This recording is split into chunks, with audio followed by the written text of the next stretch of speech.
Alors maintenant, pour vous montrer comment faire votre première animation.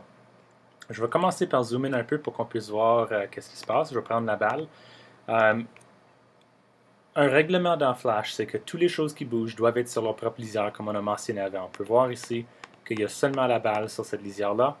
Le deuxième règlement, c'est que la balle doit être convertie en symbole pour être capable de bouger. Alors, on va cliquer à droite sur la balle, puis on va choisir Convert to Symbol. Quand on clique là-dessus, on peut appeler ça balle. Je lui donner le nom. Quand je dis OK, on a maintenant une petite boîte autour de la balle et on peut voir que c'est tout un groupe. On peut aussi cliquer sur Library, puis tu peux voir que la balle, c'est maintenant un symbole dans notre bibliothèque. On peut en tirer plusieurs. Okay? C'est ça le point les symboles. Pour l'instant, on en désire seulement une. Elle est trop grande comme celle-là, alors on va sélectionner la troisième flèche et on va pouvoir changer la taille. Et ensuite, on va placer ça dans sa position du début en bas ici. Commencez ici. Alors, votre première tâche, c'est en fait de faire déplacer la balle pour qu'elle monte et elle passe à travers du jeu au moins une fois. On va faire ça par créer ce qu'on appelle un tween. Si je clique sur le premier frame de la lisière de la balle, on peut voir que la balle est maintenant sélectionnée. Je peux cliquer à droite là-dessus puis choisir Create Motion Tween. Motion Tween, c'est une animation. Tu peux voir que maintenant l'animation prend 24 frames. On va juste étirer ça en plaçant la souris sur le côté, puis on va étirer ça jusqu'à 100 boîtes.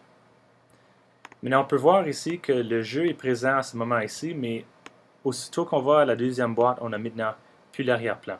La raison pour ça, c'est que l'arrière-plan n'est pas défini pour cette boîte ici. On peut voir qu'elles sont vides. Alors, on va copier la boîte. On va juste cliquer à droite, Copy Frames. On va aller à la fin ici. On va cliquer à droite encore, puis on va choisir Paste Frames. Alors maintenant, l'arrière-plan existe pendant tout ce temps-là.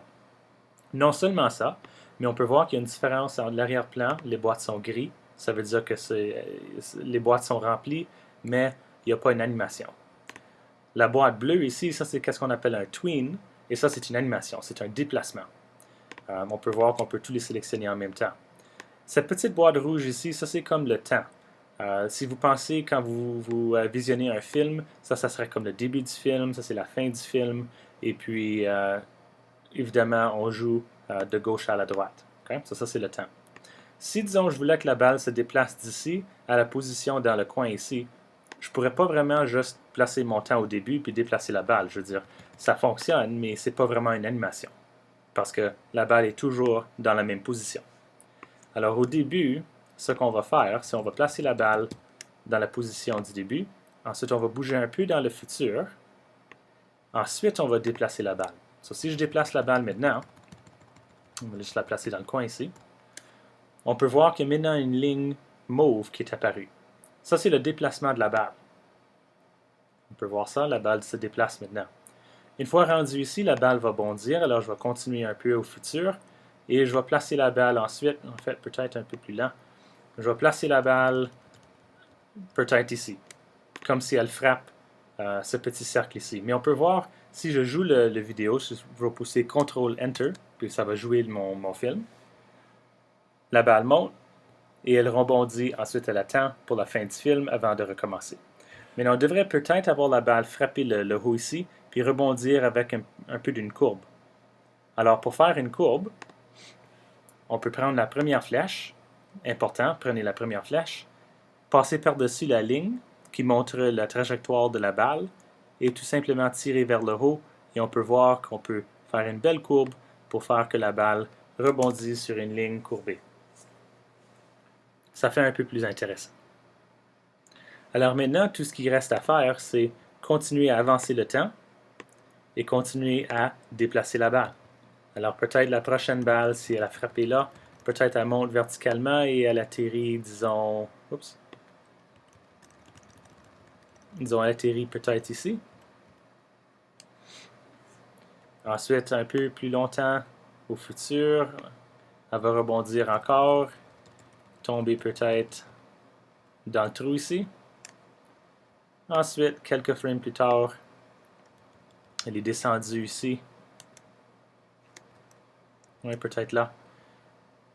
Encore un peu au futur.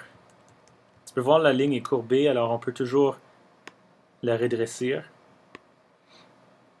Et finalement, à ce moment ici, la balle tombe peut-être directement dans le trou et disparaît.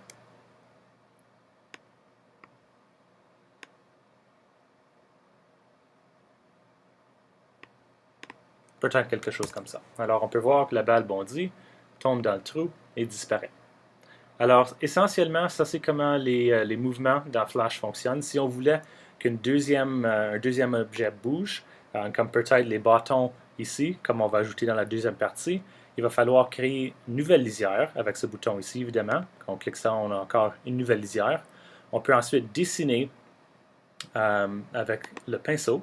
On peut dessiner ici, disons, un bâton. Ça, c'est un bâton très simple. On peut changer évidemment la couleur. Si on voulait ça en rouge, on peut juste sélectionner le rouge, ensuite remplir l'objet avec le rouge, entièrement à votre choix. Et si ça va se déplacer, il va falloir la convertir en symbole. On va appeler ça bâton. Puis tu peux voir dans la bibliothèque ici, on a un bâton sur cette lisière-là. Alors, très facilement, on peut en créer une deuxième, tout simplement en tirant le deuxième bâton. Dans la prochaine vidéo, je vais vous montrer comment animer ce bâton-là.